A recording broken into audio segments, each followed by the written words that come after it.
Did you know it's illegal to reincarnate in China without government approval? That's not a joke. It's an actual law, and it applies to Tibetan monks, Buddhist leaders, and even the Dalai Lama himself. In 2007, the Chinese government passed a rule that requires all reincarnations of Tibetan spiritual leaders to be approved by the state. Yes, a government document about reincarnation. They literally call it Order Number 5. The law is so specific, it even outlines what happens if someone reincarnates in the wrong region. Without jurisdictional approval, it reads more like tax paperwork than spiritual doctrine, and yet it's meant to govern souls across lifetimes. So what does the law actually say? It declares that anyone planning to reincarnate as a living Buddha or spiritual figure must first submit an application to the Chinese authorities. The application includes the reincarnate's name, background, religious temple, and location. Only after approval can the person be officially recognized in their next life. If that sounds absurd, you're not alone. The reason behind this law goes way beyond religion. It's about control, specifically control over Tibet.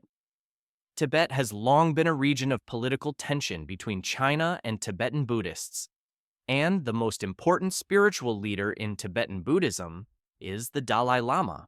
The Dalai Lama has always been chosen through reincarnation, a centuries-old process where high monks search for a child believed to be his next life. But here's the problem. The current Dalai Lama lives in exile. He's been openly critical of the Chinese government for decades, and he's made it clear that Beijing won't get to choose his successor. So this law, the reincarnation rule, is China's way of preempting that process. By turning reincarnation into a government-administered formality, China positions itself to decide who the next Dalai Lama will be. It's not just about Buddhism, it's about political legitimacy, national unity, and symbolic power.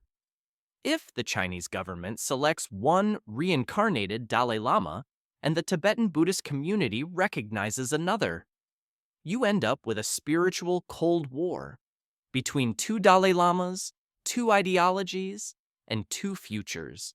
In fact, China has already appointed their own reincarnated Panchen Lama, a figure traditionally chosen by the Dalai Lama. The boy originally selected by Tibetan monks disappeared, and China installed their own candidate. To this day, the original child hasn't been seen publicly in over 20 years. Critics around the world have called the law ridiculous. Even the Dalai Lama himself joked about it, saying that reincarnation is a personal choice and that China doesn't even believe in it. But despite the mockery, the law still stands. And it's been used to regulate and control other Buddhist leaders inside China as well.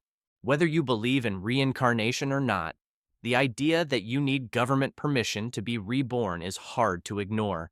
It's one of the strangest laws ever passed, and one that still sparks controversy today. And if a government can control something as personal as your next life, what else could be up for approval? What's the weirdest spiritual or religious law you've ever heard of? Drop it in the comments. It might be the next episode of Rules Gone Wild.